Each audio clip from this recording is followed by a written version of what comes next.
కార్మికులను నష్టపరిచే లేబర్ కోడ్లను వెంటనే, కార్మికులను నష్టపరిచే లేబర్ కోడ్లను వెంటనే, కార్మికులకు నష్టపరిచే లేబర్ కోడ్లను వెంటనే నశించాలి. కేంద్ర ప్రభుత్వం అండి వైఖరి నశించాలి. కేంద్ర ప్రభుత్వం అండి వైఖరి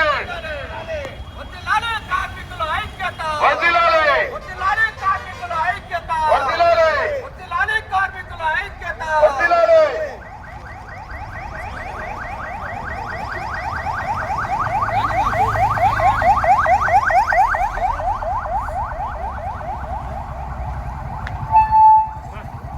రద్దు చేయాలి 4 లేబర్ కోడ్లను వెంటనే, రద్దు చేయాలి 4 లేబర్ కోడ్లను వెంటనే, కార్మికులకు నష్టపరిచే 4 లేబర్ కోడ్లను వెంటనే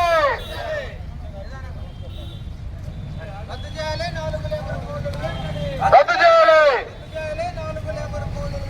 రద్దు చేయాలి. రద్దు చేయాలి. కార్మికుల ఐక్యత, వదిలాలి. కార్మికుల ఐక్యత, వదిలాలి. లేబర్ కోడ్లను రద్దు చేయాలి, రద్దు చేయాలి, కార్మిక కోడ్లను రద్దు చేయాలి. నశించాలి కేంద్ర ప్రభుత్వం అండి వైఖరి నశించాలి. ఈరోజు భారతదేశ వ్యాప్తంగా సార్వత్రిక సమ్మె జరుగుతుంది.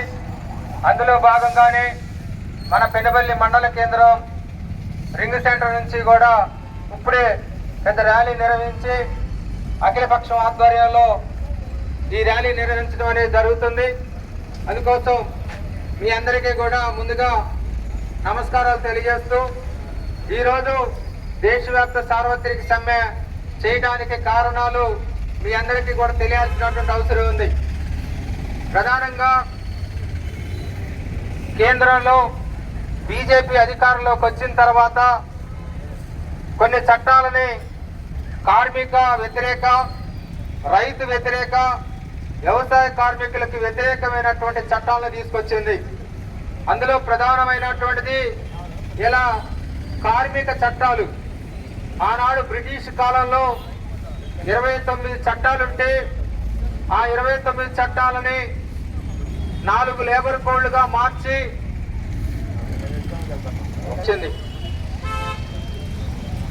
చట్టాన్ని రద్దు చేస్తుంది.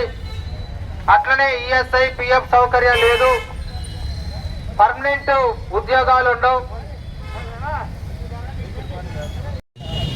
విద్యుత్ సంస్కరణ బిల్లు సంబంధించి ఇంతకుముందు కేంద్రం రాష్ట్రాలకి అవకాశం ఉండేది.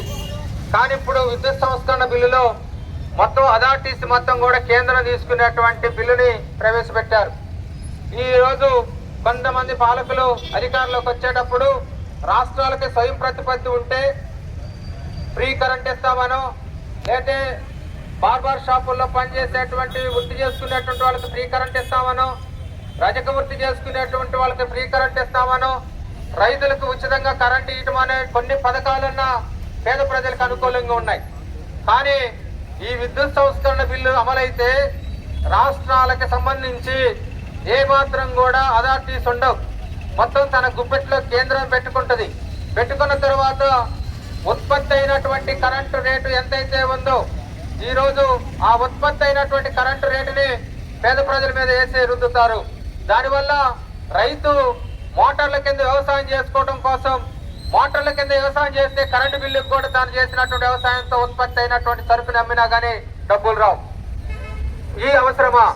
అంతేకాదు ఇలా స్మార్ట్ మీటర్స్ పెడతామంటున్నారు.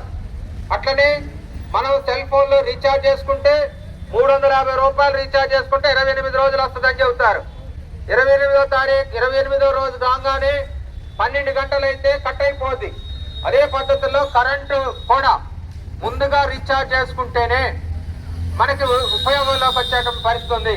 స్మార్ట్ మీటర్లు పెట్టడం, మనం నీళ్ళు ఎంతైతే వాడుకుంటామో దానికి కూడా మీటర్లు పెట్టేటువంటి పరిస్థితిలో కరెంటు సంస్కరణ మొత్తం కూడా విద్యుత్ సంస్కరణ బిల్లుని ఇలా పార్లమెంట్ లో పెట్టారు. ఈ బిల్లును వ్యతిరేకించాల్సినటువంటి అవసరం ఉంది. ఇప్పటికే మనకు యూరియా కొరత వచ్చేసింది. యూరియా కోసం రైతులు బారులు తీరుతున్నా కానీ రావటం లేదు. మొన్నటిదాకా చెప్పారు మంత్రి గారు, మన ఖమ్మం జిల్లాలో ఎంత కావాలో అంత యూరియా ఉందని. ఇవాళ యాప్ పెట్టారు. ఈ యాప్ పెడితే యాప్ని మోడిఫికేషన్ చేసుకునేటువంటి ఆ యాప్ని ఎట్లా ఉపయోగించాలో తెలియనటువంటి పరిస్థితిలో రైతాంగం చాలా మంది ఉన్నారు. కానీ తెలివైనటువంటి బుక్ చేసుకుంటే ఎక్కడికి పోయో 20 కట్టలు 30 కట్టలు తెచ్చుకుంటే ఇక్కడ ఉన్నటువంటి చిన్న సన్నకారు రైతాంగానికి నష్టం జరుగుతుంది. ఇప్పటికే అటువంటి ఇబ్బందులు రైతాంగం అనేక ఇబ్బందులు పడుతున్నారు. పంట గిట్టుబాటు రేటు లేదు, పండించిన పంటను ఎక్కడ అమ్ముకోవాలో తెలియదు. ఈ రకమైనటువంటి ఇబ్బంది పడుతుంటే మళ్ళీ విద్యుత్ సంస్కరణ తీసుకొచ్చి పెట్టారు. మరొక బిల్లు ఇలా ఉపాధి హామీ చట్టం 2005లో ఆనాడు ఉన్నటువంటి సోనియా గాంధీ, మన్మోహన్ సింగ్, ఆ రోజు రాజ్యసభలో సీతారాం యేచూరి, బృందాకరత్ వీళ్ళంతా పెద్ద ఆందోళన చేసిన తర్వాత ఎన్డీఏ ప్రభుత్వం ఆనాడు ఉపాధి హామీ చట్టం కావాలని చెప్పి అటవీ హక్కుల చట్టం కావాలని తీసుకొచ్చారు. ఆ చట్టాన్ని ఇలా 2025 నీతి ఆయోగ్ అనే పేరు మీద ఆ చట్టాన్ని తూట్లు పడుతూ పివిజి రామ్జీ అనే గాంధీ గారి పేరు తీసేసి ఉపాధి హామీ చట్టాన్ని రూపుమాపారు. ఆ రూపుమాపితే ఆ చట్టంలో చెబుతున్నారు ఇంత ముందు 100 రోజులే పని ఉంది, ఇప్పుడు 125 రోజులు పని ఇస్తామని చెబుతున్నారు. 100 రోజులు